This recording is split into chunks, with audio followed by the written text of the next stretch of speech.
cardio standpoint, the World Health Organization says 150 minutes a week, and that's moderate. But there is actually quite a bit of research that you can go above that and still see even better benefits. Do you advocate for supplements? I view supplements like a Band-Aid. If you have a big cut, you should put the Band-Aid on. If somebody comes into your office and weighs 120 pounds and wants to take Ozempic so they don't feel hungry, if we know your visceral fat is at 5 pounds, that's a big red flag for us. We want to get that down. Visceral fat is surrounding our organs on the inside. So it's the fat that you don't see, which is actually more dangerous than the fat you do see. It's hard enough for me to get people to wash their face twice a day. How do you get someone to work out every day? Just start with focusing on the input. If you just track, did you show up to the gym? Start with that. If you showed up at the gym twice this week.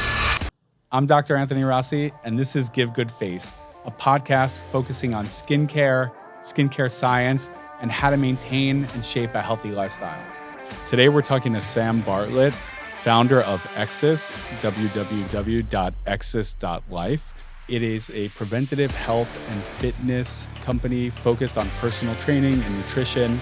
He has trained so many of New York's highest performing people. We're going to take a deep dive on everything from getting started with personal training to your personal fitness goals and how to just start and maintain a healthy lifestyle. Sam, how are you today? Doing good. Thanks for having me on. Yeah. We know each other for maybe like 3 years now, right? Yeah. So for the audience, I first met Sam through another dermatologist that I knew, and he introduced me to an amazing trainer. He knew I liked fitness. He knew that I liked longevity. So he introduced me to Sam and Exis, which is a team, and I want you to tell us all about it. He really changed my ideas of fitness goals, how I should approach every day from a fitness standpoint, from a lifestyle standpoint, nutrition.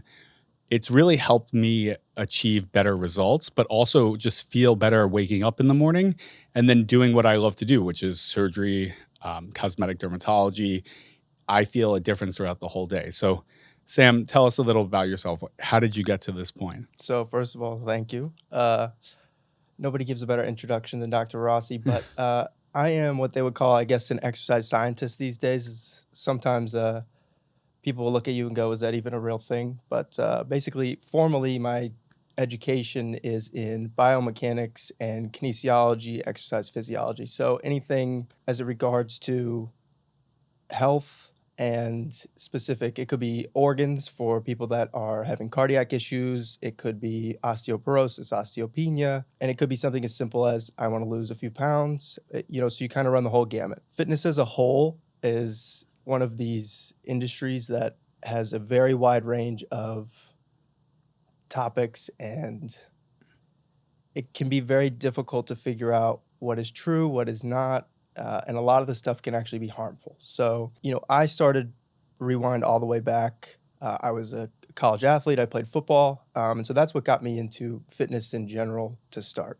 And so early on, I sustained quite a few significant injuries, broken bones, torn ligaments, muscles, these sorts of things. And when you're in that environment, you imagine you're with 50 other football players and there's one strength and conditioning coach.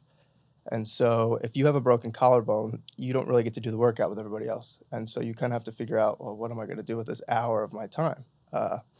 And so for me, it was kind of a self-learning point of, okay, I can't do this, that hurts, this doesn't hurt. But slowly I started piecing together full workouts and just working around the issues. So that was just kind of on my own anecdotal experimentation. And then about halfway through school, I was like, well, I'm actually really into this. I'm not just a meathead. I'm like reading books, like just kind of diving into literature, which is stuff I was never doing previously, which is kind of that green light that maybe this is where I need to put my energy and focus. And so from there, I did the official study of exercise physiology, and I continued down that sports performance route. And I was a strength conditioning coach at the collegiate level for about 5 years. Various teams, everything from lacrosse, baseball, soccer. My main sport was always football just because that's what I had played, so I had the best crossover and relatability as a player. But then, unfortunately, fitness is one of these passion careers, and so most places, when you get 2 degrees, you can at least look for, a $70,000 to $100,000 salary job, entry level, if you're in finance or accounting or anything STEM related, right? Because this is a STEM degree. But that's not the case for exercise physiology. So right now, it's pretty hard. If you graduate, you really have a few options. You can go be kind of a clinical physiologist who spends a lot of time in a hospital setting. And that was just really not appealing to me. That's like people that are You didn't want working. to go to the hospital? Yeah. Not only that, but you're working from scratch, just kind of basic. Let's get back on the treadmill. Let's measure your heart, your EKG. And some people really like that. It just wasn't for me. The other natural path is the physical therapist. So that's kind of, you imagine you fell and you broke your ankle or something of that nature, and then your first step back, the doctor's going to give you a script, and you're going to show up to the PT and kind of do those really basic exercises. Are super important, but again, I had been through it so many times as a player that I wasn't something I looked forward to. I was really excited about taking the person who just did their 12 weeks of PT and they're technically healthy, but they're not ready to go back into full go exercise yet. And so that was like my specialty. I lived it as a player, and then I lived through it, as a coach with players, and then, Now with your clients. yeah, exactly. So That's interesting. So fitness, you would say, is a lot like skincare. There's a there's a regimen, there's a behavior, there is a sort of a ritual, I feel like. I feel like it's very ritualistic when, we work out every morning. But for someone who's just starting, right? I mean, you must see this all the time. People just come to you and be like, "Oh, I want to get fit." Like, where do you even start? it really comes down, it's such a big question. It comes down to a demographic breakdown first, right? So someone who's 18 and under is going to look very different from someone who is 75. So to give a general rule of thumb is a little bit challenging. It's more useful for, there's a camp who's an exercise junkie. And I'm one of those psychos who looks forward to that hard workout and working out every day. But a vast majority of people are not that way. And so I think it's important to talk to the people who don't have any consistent form of exercise and nutrition, even running as a program in their head or in their week to week. Like if you looked over your past month and you worked out less than 4 times, you should really throw up a flag and say, I need to reevaluate this and put together a structure that can get me to 8 workouts in a month. So 8 workouts in a month, two workouts a week. 2 workouts a week. Yep. And I wouldn't even put yourself on a timeline and say they have to be an hour, they have to be this. Just start with focusing on the inputs. I'm big about the inputs. So if you just track, did you show up to the gym? Start with that. If you showed up at the gym twice this week, bang, you checked your Just goal. show up, Even if just you walk in the walked door. in Yeah. and you Do you rolled walk around right on the out? floor, you said hello to the person at the desk, and you turn back around, at least we're starting to form a habit. And I think a lot of people have a very negative connotation towards exercise, and it shouldn't be that. Okay. Again, the fitness junkie goes to name your boot camp fitness class, and it's really hard. And some people love that, and then they're sore for like 6 days. And it becomes this daunting view of, I just don't have it in me today to do that. But it shouldn't be that. It should be like every time you leave, you feel better and you feel energized to take on the day, or it gave you a little stress relief. And so once that lens has shifted, I think people become a lot more receptive to exercising more. So That's a good point. So if you're gonna take a fitness class, you don't have to max out at the fitness class, right? Like, I think one of the drawbacks of group fitness is that people feel pressure to do everything that everyone else is doing, and they don't really individualize it. Yeah. Hence the group mentality. So people get hurt, people injure themselves, and then they never go back, which is not a great way to start a fitness journey. And I believe all forms of exercise done properly are awesome. So I would not like poo-poo group class Yeah. or personal training or anything. I think the ultimate irony is that group classes are actually better suited for advanced exercise people who know their body and they know how to pick the right weight and they know proper technique because they don't need that such specific oversight. They're okay to be in a group setting and enjoy the loud music and the environment that gets you kind of going. Because that's a really great piece of group class that you don't get in a one-on-one setting. On the flip side, if you're a beginner, you really need to be focused on learning the proper techniques of exercise and learning your body. This is good pain. This is bad pain. This is, whoa, I should stop today. And you're just not going to get that in a group setting. And it's not because the coach isn't capable. He could be very, very smart, but he or she may just not have the ability to look at 40 people at once in a dark room, right? That's just a task that Yeah. nobody can That's do. like So so if someone's gonna get started, do they always get a personal trainer or, do they call Exis and pick one of the many trainers or do they start on their own? Like how does one get started? this comes down to budget and kind of desire, right? So if you have the ability to, in a perfect world, if you can hire a personal trainer, that's obviously going to be number one because you have somebody whose sole purpose is to make sure the perfect plan is designed for you. You're doing it every rep exactly as it should be done, resting, and you have that accountability. For me, the most important parts of fitness are consistency, and that comes down to accountability in some form or fashion. So if you are the type of person that if you purchase a program and you're not going to use it, it's the wrong option, right? You'd be better off paying for one session with a personal trainer, knowing that you're going to show up. So Yeah, for finding a sure. way to make yourself adhere is the most important part here at the beginning. Yeah, you seem very self-made. You were a college athlete, but even before that, you were a high school athlete. You worked out on your own. You did a lot individually. You learned on your own. What have you learned yourself from your clients? Because you deal with clients of all socioeconomic backgrounds, all ages, different abilities, different strengths, different injuries. Tell us some things that you learned from them. It's very interesting. You would think Because that you're a part psychologist too. self-proclaimed. Yeah. It's interesting because I'm very fortunate that I get to train some of the most successful people in their fields in the world. And you would think someone who's the smartest doctor in the world Oh, surely thanks, Sam. knows, yeah, Thanks. surely knows that they should be exercising 3 times a week and, shouldn't eat donuts all the time and these sorts of He's not things. speaking about me, folks. Yeah. I don't eat Uh, donuts. but the reality is they still have trouble. And so where I like to spend a lot of my time now is in the behavior change because that's what is really the most impactful. So if somebody knows, right, you're a world-class doctor and you know you should work out 3 times a week, but you don't, my question is why? And so that is different for everyone. But that would be one thing for me, I would say I learned is that even people at the highest peaks of all of these different industries, everyone universally struggles with the discipline of fitness and nutrition. And so I think it's a failure on us as practitioners because we're not creating systems that are promoting that level of consistency and seeing the value in it. Um, from a more personal standpoint, I think being around my current clientele has just taught me the value of focus and that to get to certain peaks requires a certain level of focus and sacrifice. And so certain things really fall by the wayside. And so you have to be very intentional about what those few things you're going to focus on are going to be because a lot of the other stuff is going to, fall behind. And so for me, I'm okay with that trade-off as long as I know what they Yeah. are.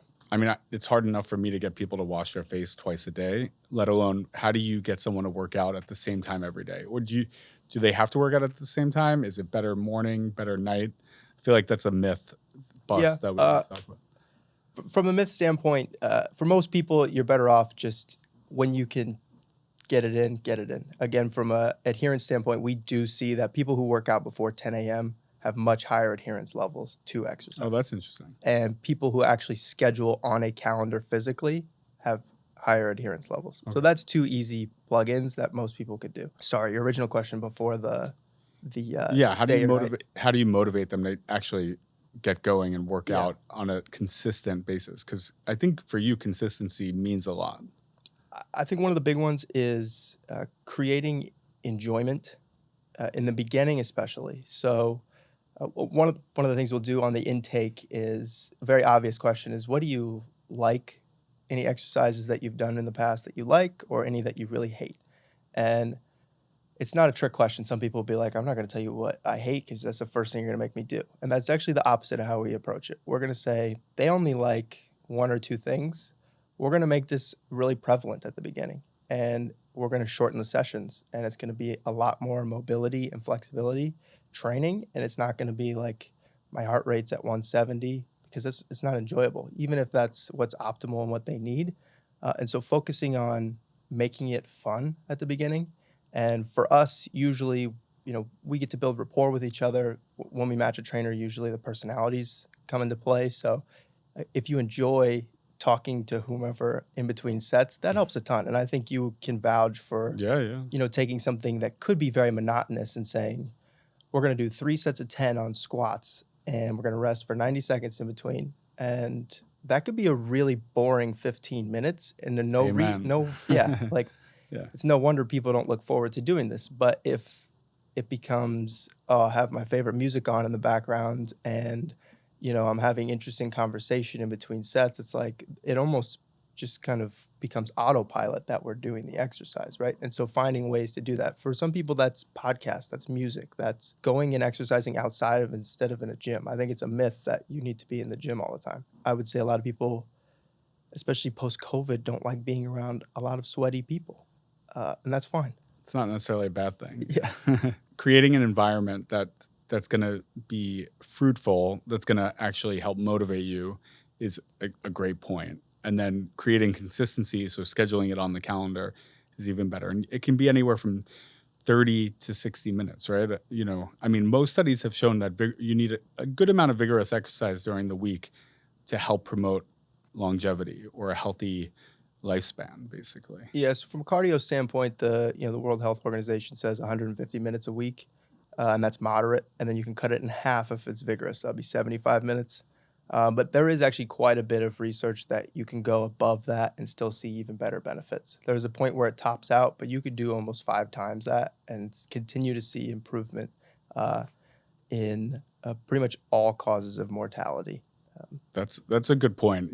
I mean, it's not just vigorous exercise or moderate exercise, but it's also hydration status, right? I think people probably are running around a little bit dehydrated for the most part. So also creating a good hydration status, drinking. Do you advocate for supplements or electrolytes or? Yep. There's so many things out there. Alkaline water. Again, it's hard to give a total generalized rule, but I view supplements like a Band-Aid. If you have a big cut that's going to be an open wound, you should put the Band-Aid on, right? Dermatologist, you tell me. Yeah, There's a yeah. point at which a Band-Aid is protecting, Sure. and It's a good analogy. but eventually the Band-Aid needs to come off.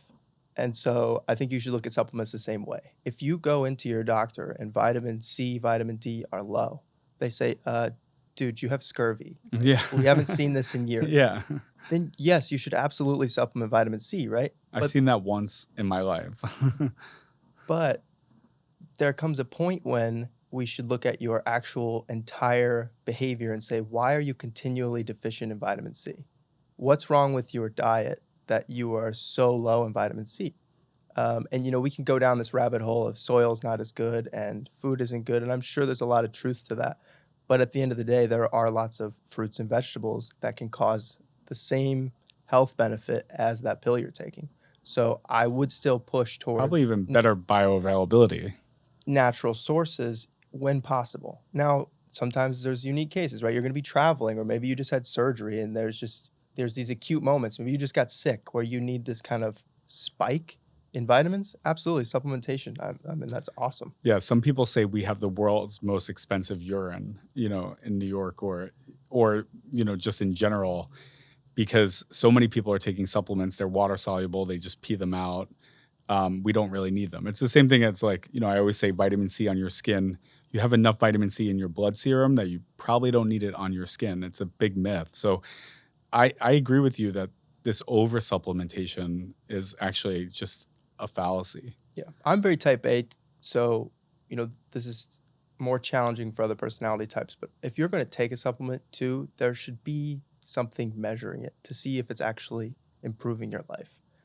So if you take vitamin B12 shot and you feel like you got shot out of a cannon for a month, then maybe this is helpful for you, right? Yeah. And you're actually checking your levels. If you're just throwing pills and you're reading the label that say this promotes, cognitive function, and then you take it and then you just forget that you even take it and it becomes a part of your pill cabinet, like I don't think that's a good use of supplementation. There should be a very intentional look as to what is this affecting in my body when I take it. I mean, we could take a deep dive on the supplement market, but there's so much bad marketing that goes along with that, and probably false advertising too, like claims that don't exist, they haven't been studied. Even my dog, there's supplements for my dog, to promote his cognitive function. Yeah. And it, the marketing tactics are appealing. And so I do caution people when they keep telling me, "Oh, I take this, this, and this." And, we don't know where they're sourcing them from. We don't know how they're interacting with their other medications. There are some good studies showing supplements like nicotinamide, which is a form of vitamin B3, might help with preventing precancers and skin cancers. And there was a big New England Journal of Medicine clinical trial on that. There's some caveats in that, but for the most part, if you're immunocompetent and you take vitamin B3, 500 milligrams twice a day, it can help prevent some skin cancers, non-melanoma skin cancers. So I look for studies like that, Yeah. and they I probably exist in the fitness world too. Absolutely. And I would circle back to say, and this is one of my oppositions to the current fitness industry and a lot of the content that's out there, is you would get 80% of your health through your sleep habits, your nutrition, and your exercise habits. Those three things are going to take you 80% of the way.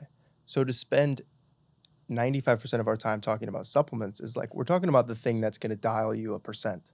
Okay. Let's talk about the things that are going to actually move the needle and change people's lives, right? Yeah. And so vitamin D, yay or nay? Again, if your doctor tells you, sure. But the priority in the conversation should be on the basic habits, I think. No, that's so true. I love that. Hey everyone, I want to take a quick break from today's episode to introduce you to a fantastic tool, Hygge Health Light Therapy. This light therapy device harnesses the power of red and near-infrared light to promote skin rejuvenation, reduce inflammation, and even help with collagen production. It's a safe, non-invasive way to brighten up your complexion, ease muscle tension, and improve your mood, all from the comfort of your home. I've seen remarkable benefits with light therapy, and Hygge Health makes it easy and accessible for everyone. So if you're serious about glowing from the inside out, Hygge is your go-to. Check out hyggehealth.com and use code GiveGoodFace for an exclusive discount. Glow brighter, live better with Hygge Health. Walk me through a typical client of yours. Do they have goals of like looking better naked, longevity? Yeah. I mean, in some way, shape, or form, most people just want to look good because in that way, they also feel good. And it's same with their face. There's an emotional aspect that we can't underestimate. What's interesting is, and this is anecdotal, just to be clear, but when we start working with someone, especially if they bring up kind of these aesthetic, I'm not happy with how I look, what's very interesting from the psyche is if that person starts getting into it and 3 months go by and they've exercised on regimen 3 times a week the whole time, and I say, how do you feel? Like, are you happy? And they're like, I feel really good. I'm starting to look like how I look. And they really maybe not have actually changed that much, but because they're putting in the work, all of a sudden their psyche turns around and they start to feel good about themselves before the change even happens, which I always find that interesting.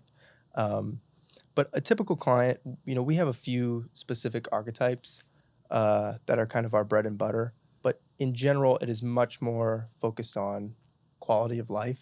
And, there's a body composition piece of that, but it's usually out of health, right? So if we know that your visceral fat is at 5 pounds, we're like, that's a big red flag for us. We're like, we want to get that down as close to 0 as possible. Just for the audience, visceral fat is the fat surrounding our organs on the inside. So it's the fat that you don't see, which is actually more dangerous than the fat you do see. Right. And then subcutaneous fat would be kind of your typical, I pinch right under the skin, and this is what prevents me from having a 6-pack. So that's the differentiation there. But so what were you saying about visceral fat? Yeah. So that would be an example where we would say someone would come in and we would recommend that they lose fat, but not because we want them to look better naked, because we want them to be healthier, right? Healthier, yeah. And so that's just a point of where the goals can actually intersect. And same thing with skeletal muscle mass is super important. And so we could be trying to build up your muscle mass and make you look bigger, but it is very much so a health benefit coming from that. and then it can get to a super maximal level. Well, now you're just super jacked and your mobility is deficient and you get tired walking up the stairs and you have to eat 7 times a day. Those are So the that big can be taken bodybuilders. up in Yeah. the extreme as well. But skeletal muscle mass and fat loss are both very important for health and longevity. Yeah, I think some people shy away from actually doing weight training because they don't want that bulky aesthetic. But in reality, the weight training is probably better for them skeletal muscle mass wise and osteopenia wise or Yeah. like bone health, right? So we deal with a lot of osteoporosis and osteopenia, kind of especially right on that fringe where they're debating starting to take medication. And so they'll try an exercise intervention first or in conjunction. And the research it's quite basic, but very applicable and easy to apply if you're one of these people. Frequency is super important. So you want to work out 3 times a week. This is for bone health. Yeah, this is for Okay. bone health. If you go below 2, you're really leaving a lot on the table there. And load is super important. So like the weight that you carry. Exactly. Okay. So the irony is the things that you're going to be the most scared of are probably what is going to help you the most. And so if you're struggling with osteoporosis, we need to find safe ways to load. And what does that actually look like in the real world? A glute bridge. So you imagine you're laying on your back and your knees are bent and you're just bridging your hips from that neutral position up and back down. It's a very safe position. You're rested on the floor. You don't have to worry about falling. But I have women in their mid 70s doing glute bridges with 100 pounds. Wow. Right? Because it's such a safe movement. And so you talk about my bone density in my hip isn't good. You can post that on your LinkedIn. Yeah. Yeah. And so if you are one of these osteopenia, osteoporosis candidates, or something you're dealing with 2 to 3 times a week, don't worry about time. 30 minutes is more than enough. And focus on safe ways to load. Usually it's more prominent in the lower body. That's where it's more important. So that could be squats, glute bridges. This is especially important for our perimenopausal women or postmenopausal women when, the lack of estrogen at this time is really contributing to this bone loss. So that's a good point. Obviously you see a lot of fad exercises, fad fitness trends. What's one thing that you wish would go away? The problem is the labels, I think, cause a lot of confusion and is what makes it a fad. So keto, for example, has this whole cult following behind it, right? And you're going to get a lot of hate.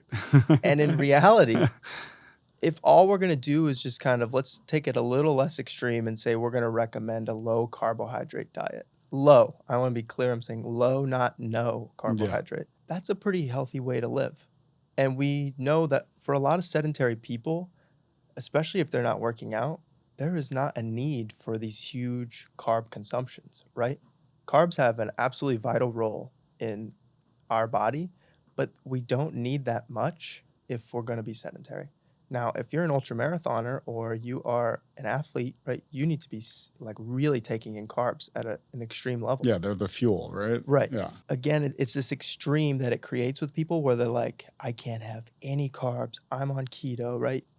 Or paleo. Paleo is another one where it just becomes a cult-like following. But if you just pull it back a little bit and we say we're going to focus on non-processed, well-sourced foods that were only around in the Paleolithic era, that's going to lead you to a pretty clean diet. As long as you're not completely getting rid of any of the 3 macronutrients, we're in the right general ballpark. Just for the listeners, what's a macro? Yeah, so macronutrients are just the 3 big ones that you hear, which is protein, fat, and carb. Got it. So as long as whatever diet you are choosing doesn't say, this is a big red flag. If you're thinking about doing a diet and it says no X, one of those 3, protein, fat, carb, run the other direction because your body needs all 3. Yeah.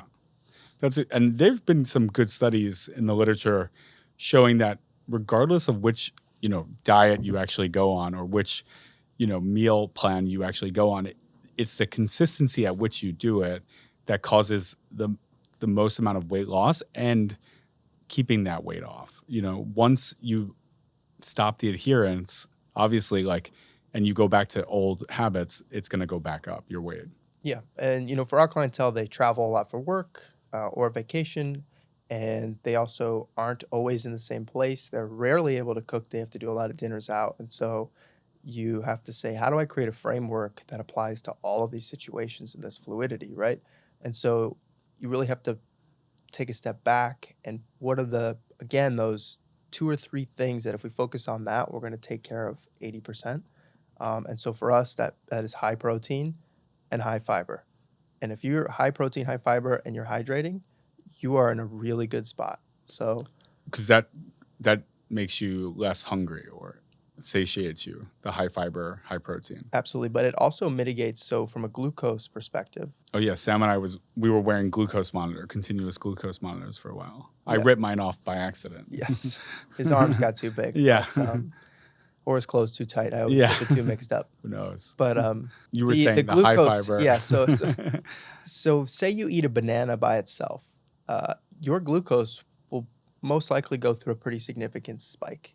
Now, if you have that same banana and you have a Greek yogurt with it, and maybe if you like a fiber supplement or a little gummy, that spike will be significantly reduced. Oh wow. And so, learning to pair your carbs with fiber and protein really mitigates that spike. And you say, well, why do I care about this spike? Because once it hits a certain level, your body is going to start being more prone to store that as fat. And also, if you're, again, we work with a lot of quote unquote workaholics or high achievers that need to be on. When that thing spikes, all of a sudden the brain fog kicks in. Why am I sleepy? I'll get a coffee, but it doesn't help.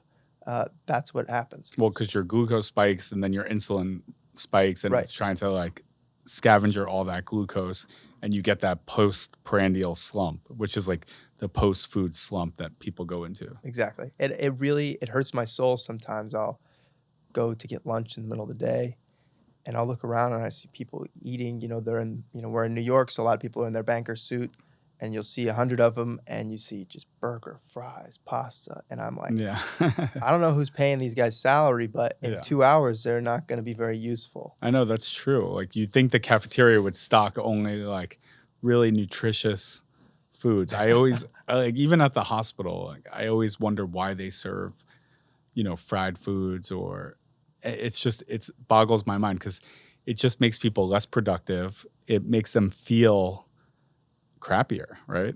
Right. And I think you just hit a huge point is how does the food make you feel? Yeah.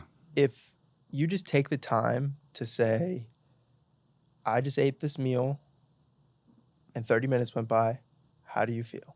If the answer is my stomach feels bloated or I feel heavy, I feel tired, then let's go back and look at it. And this is where obviously if you have access to a professional, then you could have somebody kind of guide you through it. But more likely than not, if you're feeling super lethargic, you were probably a little high on the carb content. If you're feeling super bloated, was it very salty? Was it super fried? But learning how to listen to how you feel from an exercise standpoint and nutrition is probably the single greatest trait that you can learn that will help you through. Because then you train, you talk about training, you have an artificial knee, you have labrum surgery. There's no way for me as a trainer to know exactly how your shoulder feels. But I can teach you over time how to listen to your body. And then once I trust that you're giving me good feedback, now we can protect your body forever. So yeah, humans are really interesting. We do a great job of ignoring. We did a great job of adapting to warning signs like fight or flight. And then we also do a great job of ignoring warning signs. And, sometimes people don't want to listen to their body. And I think it's a hard thing to learn. Yeah. I mean, you probably learned that through all the injuries that you sustained. Right. That's where it's huge because there's this point, anyone that hasn't had a significant orthopedic injury, there's this point where you've gone 10 weeks out of rehab from your surgery and it still feels like the same kind of pain that caused the injury, but it's actually not. You actually need to push through that. But the first time you do it, you're like, I'm almost certain I'm re-injuring myself right now. And from that point forward, then you start to feel it's slowly getting better over time. And then it goes from that your brain stops protecting it and you just start strengthening it. And you're able to like restart that cycle. But it's always very challenging. As well, you ever see these big injuries. It's very hard psychologically to come back from, like Aaron Rodgers' Achilles. From a psychological standpoint, to feel confident to push off of your ankle again after you felt it, Pop. rip Yeah. off of Yeah. your calcaneus, it's very challenging. Yeah, that's got to be psychologically stressing. But you see these pro athletes like LeBron come back, amazingly. Like, what are they doing? I think he is one of the forefathers of investing in his own body, and he really started. Tom Brady, they really saw the ROI in investing in their body, and so very early in their career, it wasn't about how much weight I can move. And Michael Jordan kind of made it famous to actually weightlift and get some skeletal muscle mass and protect Yeah, he ligaments and always had, bones, right? decent biceps. And then it kind of evolved again. Kobe took it up, and then it evolves again. LeBron says, I want massage therapy, I want hyperbaric chamber, acupuncture, anything I can get my hands on to try to optimize my body. And, obviously most people don't have access to all that stuff, but it does show, the guy's, I don't know, 41 now. And He's still dominating. Yeah. but I think people forget sometimes I'll have a 42-year-old male come to me and say, I have, this beer gut, but I'm just have made peace with it. It just happens to people at this age. And I want to go, have you seen LeBron James? Yeah, totally. Totally. And I get that he's a genetic freak and you're not going to be able to dunk a basketball like that. But I think we can get rid of This is what I say about people's skin and faces. They say, oh, I don't want to age, but I just accept that, my skin looks dull. It's really not. They just haven't invested the time or the work into it. And it is an investment. I mean, you want to look good, you want to feel good, you have to put in the work. It's not going to just come necessarily naturally. I am very uneducated in the space of skin, especially before I met you. And so, two things. I don't know what I don't know. And there's like a delayed effect that I need to be consistent enough to get past that point of first result. Yeah, delayed gratification. Yeah. I mean, that's also big in fitness too. And we always say that, like, the skin takes at least 6 weeks in some respects to turn over, but it all depends on your age. Like, the older we are, the more time it actually takes for our skin to turn over. So the more time it takes for you to see results, right? As a kid, your skin always looks fresh because it's just turning over faster. Probably also, you see better results in fitness when you're a child, you're younger, because your muscles can hypertrophy faster. Whereas when you're older, it's harder to build muscle mass. It's harder to build. You talk about building a habit. Like if I sat down and I said, how do I get myself to have this really good 10-minute skincare routine every day? What would it take? And I would need to know ahead of time, what am I in for? Like I need to do this for how long until I can expect to see a result? Yeah. Because with fitness, I've done it enough times and there's no doubt in my mind. If I want to put on 10 pounds of muscle, I know it can happen. I just have to give it time after I start doing the right inputs. Yeah, right? that's something you taught me pretty early on that I was actually really impressed by. You told me that you can change people's bodies if you give them enough time and with the right of obviously consistent and work. And you showed me that, like, I could, get bigger if I wanted to. I could get smaller if I wanted to. It's amazing how much we can actually change our physique by just putting in the inputs or taking out inputs. Yeah. Putting in the fuel, taking out the fuel. Even at this age. And I'm not going to tell you how old I am. He's 52. Yeah. No. The delay is always very challenging. And even with myself, the food, when you start to diet or crank it up, you don't see it quite in the first week. Or if you go on vacation, if you notice, you eat like a crazy person for a week because you've been in the south of France or wherever. I feel like I eat better on vacation. Really? Yeah, because I don't have the stress of my daily living. I would say based on my experience, you're an anomaly because usually we ask, we have people weigh themselves before they leave, just kind of as an accountability standpoint to say, let's come back within a pound of where you left, especially if it's longer than 10 days, because people tend to just kind of turn off their brain and they're not in structure anymore. So the high protein, high fiber, it becomes more challenging. You're usually eating out most meals, drink more, which is a big one. Oh, we should talk about alcohol too. We're gonna get some hate mail. When you're on vacation and you're saying the regimen of like, so you eat a certain way, yeah. right? And you think surely I am going to be obese when I come home, but usually right away you're not. But then give it another 2 weeks and it's like, okay, I caught up to you, right? The point is it all lags behind. So you have to put the effort into whatever goal you want for a while before you're going to see those, especially if we're talking naturally. The most drastic change you can make is weight loss. That's the most acute, and strength. So especially if you've never lifted before, you'll make strength gains immediately. And that's only one time. You get one of those in your life. You don't get that recurring. Interesting. And that is just, that's neurological. We call that neuromuscular function. So just the actual sending of the signal from the brain to the muscle, that improves quite quickly. And then once that happens, you've developed it. And so then you actually go into getting stronger through cross-sectional muscle size and tendons, these sorts of things where you're actually seeing tissue growth. Yeah, because we're not only strengthening our muscles, but we're strengthening the tendons that attach muscle to bone. And that's also giving feedback to the bone itself, right? The resistance of it.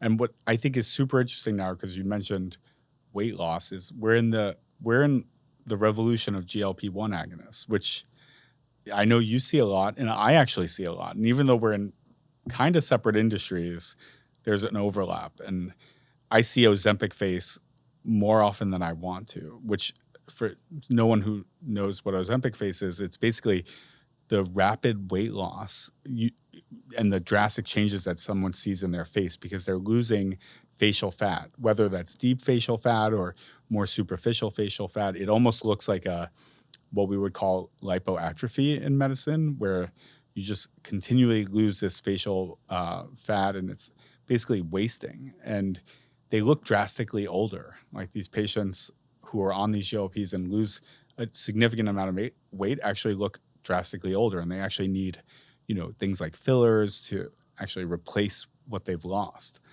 Do you see any negative health consequence to this as well, or is it mostly aesthetic? Well, what we're worried about, I mean, while there's pros to losing the actual poundage, if you are overweight and you're of a significant weight and you're losing actual poundage, that's a pro, right? Because you probably move better. There's less load, like you said, on your joints and what is negative is that we're seeing muscle wasting, sarcopenia, bone loss, right? So tell me about that. How do you mitigate those effects? Because many people are on GLP-1, and unfortunately, they're also getting it compounded, which is probably not a great source. Yeah. So again, thankfully, the interventions are relatively straightforward for sarcopenia and for osteoporosis. So 3 times should be your gold standard of resistance training a week, and you should aim for 3 to 4 sets per muscle group. So I'm just going to go out on a limb. I'm not an exercise scientist by any stretch of the imagination, but I work out with you all the time, so that makes me one. Yeah. I'm going to just say if you're on a GLP-1, you probably should have a trainer or some fitness plan in place. You need to have a fitness plan in place, and on the nutrition standpoint, the big piece is going to be protein intake. Interesting. Because both of these osteoporosis and osteopenia and sarcopenia, are going to be very related to skeletal muscle mass. So if we can increase and really just preserve, right, the skeletal muscle mass quality, then the rest of the numbers should be just fine. So protein and resistance training are going to be key if you're on GLP-1s. I also think there's kind of this idea out there that it's a guarantee. It's got the marketing behind it that it's a guarantee. I have a handful of clients, one in particular who has really struggled with weight for his whole life and got upwards of 350 pounds. And, you're at the point now where the doctors are saying, do we need to think about bariatric surgery and these sorts of things? And so it's very serious at that point. And GLP-1s plus a little hormone replacement, which we could double tap on that, because when you're that heavy, the fat cells are actually producing more estrogen, which is making the weight loss even harder, and your energy is even lower. And so it's a really uphill battle. This is for a male, right? Yes. Yeah. And he was able, through just basic 3 times a week exercise, which starts very remedial. When you're 350 pounds, there's not a lot of stuff you can do comfortably, plus the Ozempic and hormone replacement, and he gets down to 275 pounds. Wow. And so that's a huge, significant change. 100%. And from that, his knees feel better, his ankles, right? Arthritis, all there's so many improvements from removing that much load on your organs, on everything in the system. So I'll say I don't want to vilify it because it absolutely has a place where it can change people's lives. And then you have the other end of the spectrum where, like you're talking about, somebody comes into your office and weighs 120 pounds soaking wet Yeah. and wants to take Ozempic so they don't feel hungry or maybe something psychological is going on, Yeah. similar to, it's almost like Like a a body. modern day Yeah. eating disorder, right? Yeah. Well, I mean, that's what we're worried about. There's some body dysmorphia that's like really coming into play here.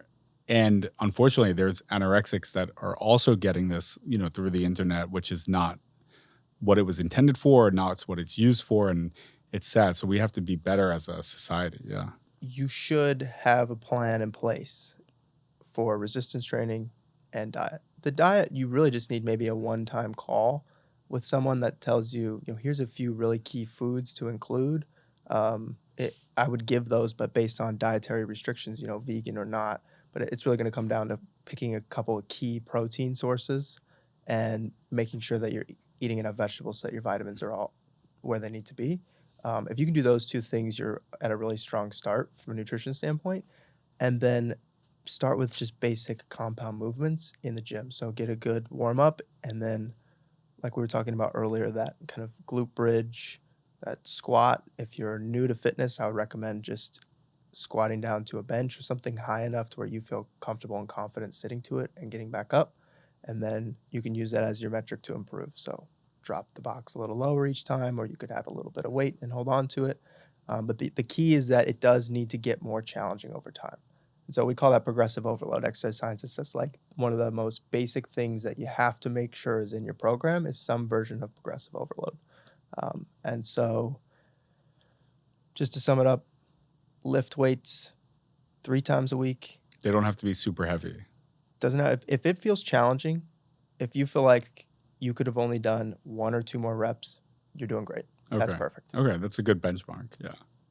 And 3 to 4 sets per muscle group. Okay.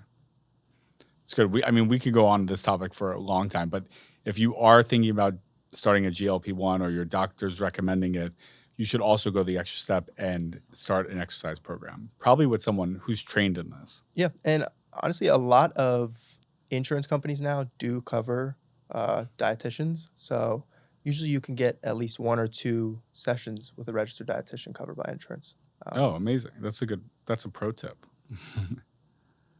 Hopefully someday we will get to the point where we can have the standard to allow insurance companies to start covering personal training in some capacity. Yeah, I would. For the same level, even if it's just simple as having a qualified person take you through a movement assessment and recommend, here are the things that you should really be avoiding because they could be harmful to you, and here are the things you should really focus on. And here's the basic technique for these 3 movements. See you in a year.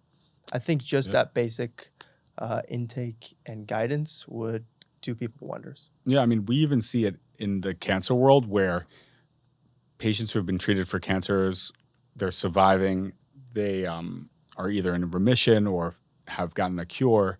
Those who go on and do exercise programs actually and have a good level of baseline fitness actually do better in recurrence-free survival, which is amazing, right? So these are certain types of cancers, but it's really shows you that there's a lot going on with the body. It's not just about looking good. It's not just about the aesthetic. It's about the actual functionality of our body and our immune system, because we know there's so much interplay between that and, health, longevity, and cancer survival. Yeah, I can just speak personally too. Obviously, the mental benefits are immense as well. Yeah. So, starting the day with exercise anecdotally makes me feel like 10x the human being. Wow. From a cognitive function standpoint, but also no cup of coffee is better than a good workout. And I say, why not both? I love coffee. Yeah. And for people that struggle with anxiety or they are in some kind of dark, deep place in their life and they need a place to escape, this is one of the healthiest places to go and say, I'm going to just pour out some energy, for a half hour, an hour. Maybe it's go for a walk or a hike, or maybe it's go lift some heavy weights so I can get that out of me. I would say that would solve a lot of some of our current I problems. think I formulate my best ideas not only while working out, but sometimes in the shower as well. So those are those are the two best places for me. It's funny, your watch is telling you it's time to stand, which is also means it's almost time to go. It's time to stand. Yeah. I mean, that's a good point. Like we have so many devices now.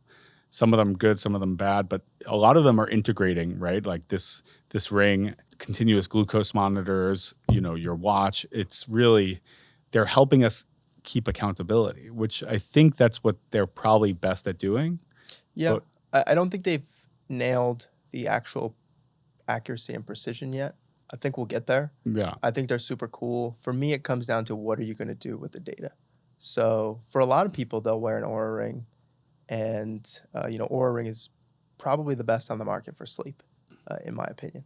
And if you just wear the Aura Ring and then you look at it in the morning, you go, I got a 60 out of 100. All right, I'm going to move on with my day. yeah, Might as well just not buy the Aura Ring because yeah, we're not doing much from an intervention standpoint. Now, if you get that 60 and you go, okay, let me look back at what I tagged yesterday. I tagged, I drank late last night and uh, I had coffee at 2 instead of noon. Now, all of a sudden, we can try to make an intervention here and say, all right, let's remove the alcohol and yeah, affect the sleep score, right? And now we are actually making you healthy in a very empirical, scientific way. yeah. That's awesome. And we use that type of stuff with our clients all the time. Yeah, we know. I mean, if you do get a wearable tech device and you look at your sleep, you should definitely look at it about, how you perform after like drinking alcohol versus not. I mean, it's kind of alarming how much it disturbs sleep. I would put one caveat because I think we're only going to go further down this rabbit hole of tracking everything under the sun. And I think we actually are going to bounce back from this, is I would recommend at least once a week that you don't have any wearable. You should be able to be in control of your own body and listen for to what sure. it says. And so if you're one of those people who's like head to toe in every measurable thing, maybe go a day or two without it and see if you can say, oh, that didn't make me feel good, or, Go 1 to 2 days without your phone. yeah, Let's see. and underwear. Yeah, exactly. That's super interesting. And give me something. We're gonna wrap up soon, but give me something that you're thinking about now. Like any good books that you're reading that's helpful. Or I know you don't really do a lot of social media, the brand does social media, Exis does social media, but you personally, which I think you're a unicorn. How did you develop that? Like healthy I think that's a healthy habit. It's interesting. Yeah. From a company standpoint, we have started doing it. And I think it's just in this day and age, it's just like having a website. If you have something that you believe in, you think is good for people, it's kind of your obligation to share it. But from a personal level, I just never felt the inclination. I never saw the benefit that it was going to bring to my life. And so it just didn't draw me there. Doesn't mean I won't ever end up there, but it's pretty much that simple. If I felt like there was something missing in my life that it would cure, then maybe I would walk down that road. That's a great point. So where can we find more about Exis and the company and the brand? Yeah, so if you're interested in a dietitian or a personal trainer, just getting help in either exercise or nutrition, you can look us up. Right now, our only social profile is LinkedIn, but starting in 2025, you'll see us on all of the main socials, and our website is just exis.life, exis.life, exactly like it sounds. Nice. And on LinkedIn, it's Exis Fitness. Exis Life. Exis Life. Okay, perfect. All right, thank you so much, Sam. Thanks for coming on. Those are really good tips. If someone could take, one step towards starting just a healthier lifestyle, what would you say? I know that's a generalization. You hate generalizations, but regardless, like just walk to the gym, walk outside, get a better meal plan. What do you think? Yeah, I think move more, drink a little water, and try to go to sleep. Yeah. All right. Yeah. Basics. All right. Thanks so much, Sam. Hopefully we'll have you on again in the future and we'll talk more. Thanks so much for listening to this episode of Give Good Face. Subscribe on Apple Podcasts, Spotify, YouTube, and wherever you listen to podcasts. And follow along on social at Dr. Anthony Rossi and at Rossi Durham MD.